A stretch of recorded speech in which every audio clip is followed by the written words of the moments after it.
في أماكن في الدنيا الناس بتشتغل فيها عادي جدا، لكن أحيانا بيكتشفوا إنهم مش لوحدهم في المكان، وإن في مخلوقات تانية عايشة فيها من زمان.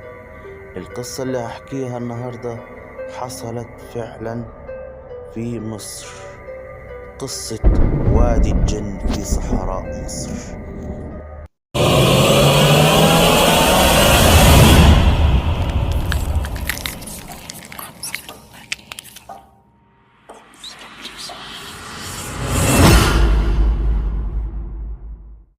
في بعض مناطق صحراء مصر القاحلة، كنا دايما بعد يوم شغل طويل ومتعب في حفر الأرض واستخراج العينات نقعد بالليل حوالين المخيم.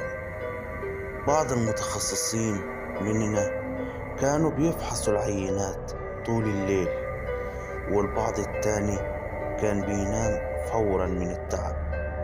أما اللي لسه فيهم طاقة للسهر فكنا بنتجمع حوالين نار بيولعها الحراس علشان التدفئة، وكمان تنور المكان حوالينا.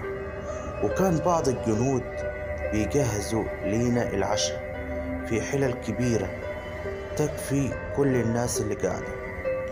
في الليلة دي أمر قائد الحراسة الجنود المسؤولين عن الأكل إنهم يجيبوا العشاء علشان ناكل ونكمل السهرة. فعلا الجنود تحرك، لكن بعد أقل من دقيقتين جاء واحد منهم بيجري علينا وعينيه مليانة رعب. كان بيجري وهو بيلهث وبيتكلم بسرعة، لدرجة إن كلامه كان متلخبط كأنه بيتكلم بلغة غريبة. جرينا عليه نحاول نهديه لحد ما قدر يتكلم وقال حلة الأكل اختفت. بعضنا ضحك، افتكرناه بيهزر، لكن الراجل فضل يقسم بأغلظ الإيمان إن حلة الأكل اختفت فعلا. سأله قائد الحراسة وهو متعصب، إزاي يعني يختفي؟ أكيد حد من الموجودين خباها علشان يهزر معاك. لكن الحارس بدأ يرتجف وبص حواليه في خوف وقال، لا يا فندم، دي العفاريت. ساعتها القائد اتعصب أكتر وقال له، انت اتجننت؟ عفاريت ايه؟ روح فورا المخزن ودور عليها. لكن زملاء الحارس اتدخلوا وقالوا للقائد انهم مصدقينه، وقالوا انهم لما جو يشتغلوا هنا بدو المنطقة حذروهم ان المكان ده وادي للجن بيسكنوه من آلاف السنين، ونصحوهم ما يشتغلوش هنا.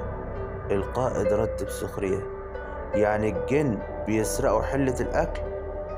واحد من زمايلي كان مثقف شوية في الحاجات دي قال، أنا قريت قبل كده إنهم يقدروا ينقلوا الأشياء المادية. القائد بصله بغضب شوية وبعدها أمر الكل يرجع لمكانه ومحدش يفتح الموضوع ده تاني. السهرة انتهت والكل رجع ينام والعشاء راح مع الريح. أنا لما دخلت أوضتي حاولت أنام وشغلت الراديو على إذاعة القرآن الكريم، لكن كان في تشويش مزعج جدا.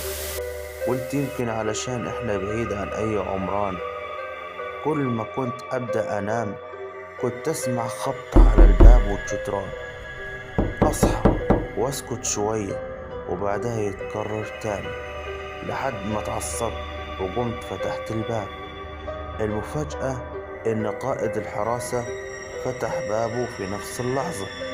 كان متعصب وبيزعق للحراس، ولما اتجمعوا حواليه قال لهم، مين فيكم بيهزر معايا؟ مين اللي كان بيخبط على بابي ويناديني باسمي بصوت ست؟ الجنود بصوا لبعضهم في خوف. واحد منهم قرب منه وقال، والله يا فندم احنا بقالنا ايام بنسمع نفس الحكاية. وقال ان كل واحد فيهم بيسمع حد بيناديه باسمه. مرة بصوت ست، ومرة بصوت وحش، ومرة بصوت مبحوح. وقال حاجة غريبة جدا: لما نشغل الراديو على القرآن التشويش يزيد ويتعبنا، لكن لو غيرناه لأغاني كل حاجة تهدى. القائد سكت وبان عليه إنه بدأ يصدق. فضل باصص للصحراء قدامه شوية، كان مستني حد يظهر. وبعدين قال: كل واحد يرجع أوضته ومحدش يخرج مهما حصل لحد الصبح. تاني يوم بدأنا الشغل بدري. أنا طلبت من السواق ياخدني أنا وزميل جيولوجي لمنطقة تبعد حوالي 3 كيلومتر علشان ناخد عينات. جمعنا العينات وبعدها ركبنا العربية علشان نرجع، لكن بعد حوالي كيلومتر الموتور بدأ يزن، وبعدين العربية بطلت. السواق حاول كتير يشغلها لكن فشل، فقال لنا إن مفيش حل غير إننا نمشي على رجلينا لحد الموقع. مشينا إحنا التلاتة وكنا بنتكلم ونهزر في الطريق، لكن لاحظت إن زميلنا الجيولوجي ساكت خالص.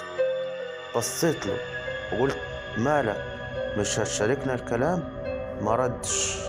بصيت عليه كويس، لقيت عينيه مفتوحة بطريقة مرعبة وبيبص ناحية يميننا. بصينا أنا والسواق في نفس الاتجاه وشفنا حاجة خلت الدم يتجمد في عروقنا.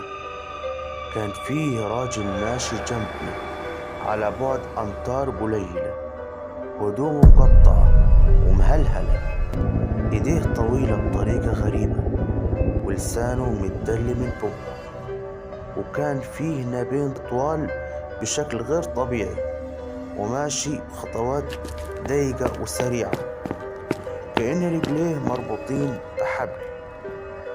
الغريب إنه كان محافظ على نفس المسافة بيننا وبينه طول الوقت. إحنا سرعنا ومشينا وهو سرع كمان. أنا بديت أقرأ آيات من القرآن. فجأة زميلنا الجيولوجي وقف مكانه ومبقاش قادر يتحرك. فضلنا نحاول معاه لكن فجأة وقع مغشي عليه. السواق بص ناحية الكائن ده تاني، لكن المرة دي اختفى تماما. حمدنا ربنا وحاولنا نشيل زميلنا، وكان تقيل جدا، يمكن يوصل وزنه 140 كيلو. بعد تعب شديد وصلنا للموقع. الدكتور كشف عليه وبعد 4 ساعات فاق، وقال الدكتور إن حالته مستقرة. بعد الحادثة دي بيومين جالنا تصريح نسيب الموقع وننقل شغلنا لمكان تاني. وقتها جاء الشيخ من بدو المنطقة جاي يزور زميلنا المريض، وقال لنا جملة عمرها ما خرجت من دماغي. قال: الجن هنا مش عايزين يأذوكم، هما بس عايزينكم تسيبوا الوادي لأنه مملكتهم، وبيحاولوا يبعدوكم عنها.